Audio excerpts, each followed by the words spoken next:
The rain hammered against the windshield as Elena Martinez sat in her battered Honda Civic, watching water cascade down the glass like tears she refused to shed. In the back seat, 7-year-old Sophia clutched her stuffed elephant while 4-year-old Miguel slept against his sister's shoulder, both blissfully unaware that their world had just collapsed. "Mommy, why can't we go home?" Sophia's voice was small, confused. Elena's knuckles whitened as she gripped the steering wheel. Home. The word felt foreign now. 3 hours ago, it had been the modest 2-bedroom apartment on Maple Street where they'd lived for the past year after the divorce. Now it was just another address she couldn't afford. "We're going on an adventure, Mija," she whispered, forcing brightness into her voice. The lie tasted bitter, but Sophia's uncertain smile made it worthwhile.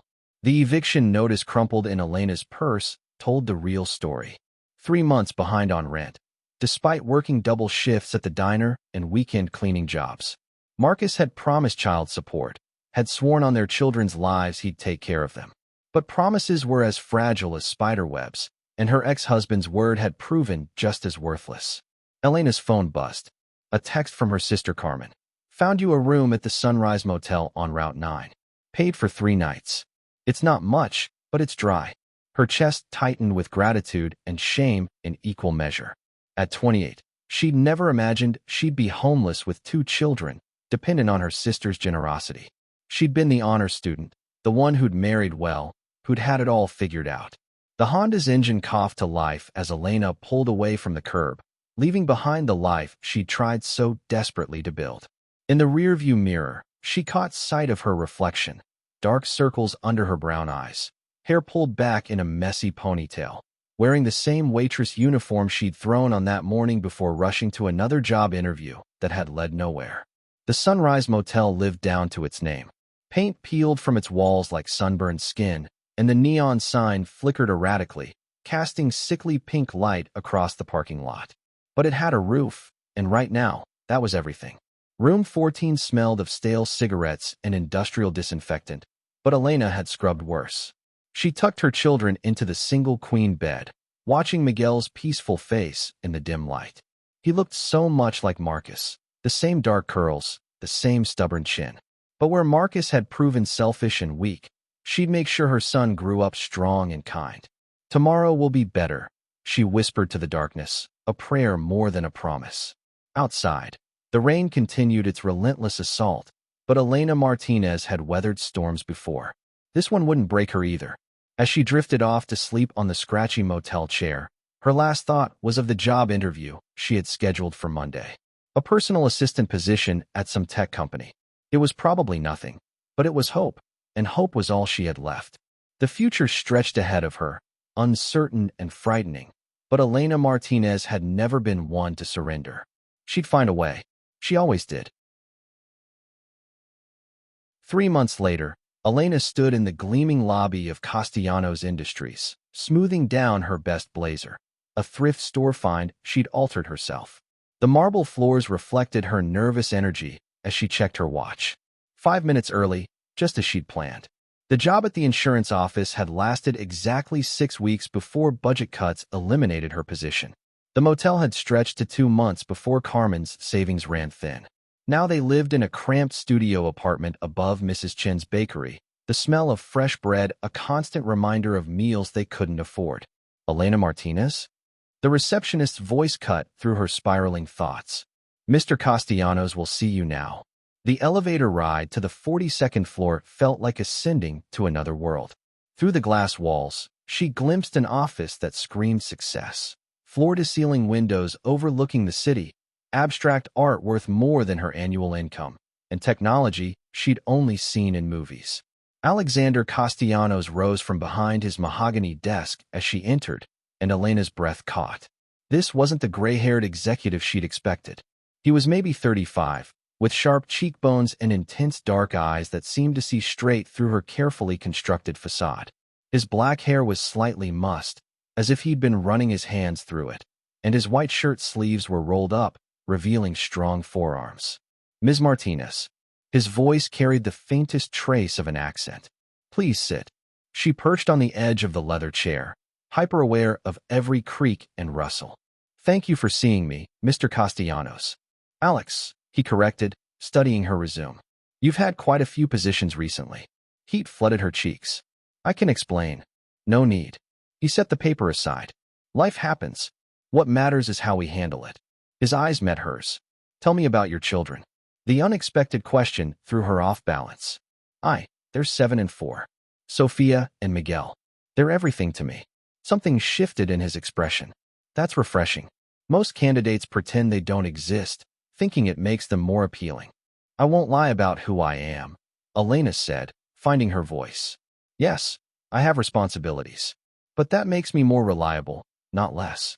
I need this job, Mr. Castellanos, Alex, and I'll work harder than anyone else you could hire. He leaned back, a smile playing at the corners of his mouth. I believe you would. The position pays $80,000 a year, with full benefits.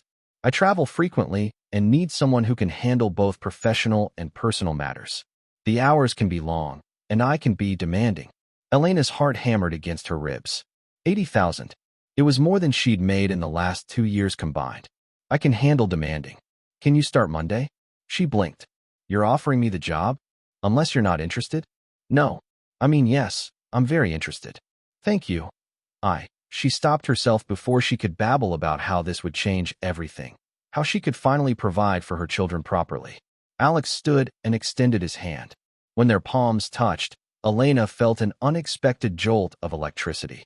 From his slight pause, she wondered if he'd felt it too. Welcome to Castellanos Industries, Elena. That evening, she burst into the tiny apartment above the bakery, spinning Sophia around until they both collapsed in giggles while Miguel clapped from his spot on the floor. Guess what, my loves? Mama got a new job. As she tucked them into their shared bed that night, their last night sleeping on mattresses on the floor, Elena allowed herself to dream. For the first time in months, the future didn't look terrifying. She had no idea that her new boss was one of the most eligible bachelors in the city, or that her ex-husband Marcus had just started working security at the building next door. 6 months later, Elena barely recognized her own life. She lived in a beautiful 2-bedroom apartment that Alex had helped her find, drove a reliable car, and watched her children thrive in their new school. But it was the quiet moments that meant the most. Alex showing up with takeout when she worked late, Sophia teaching him Spanish while he helped with homework, Miguel falling asleep against his shoulder during movie nights. What had started as professional respect had deepened into something neither had expected. Alex was nothing like Marcus. He listened when she spoke, valued her opinions, and treated her children as if they were precious gifts rather than inconveniences. You know people are talking, Elena said one evening as they walked through the park, watching Sophia and Miguel chase fireflies. Alex's hand found hers. Let them talk. They're saying I'm your kept woman, that I slept my way to the top. He stopped walking, turning to face her. Do you care what they think?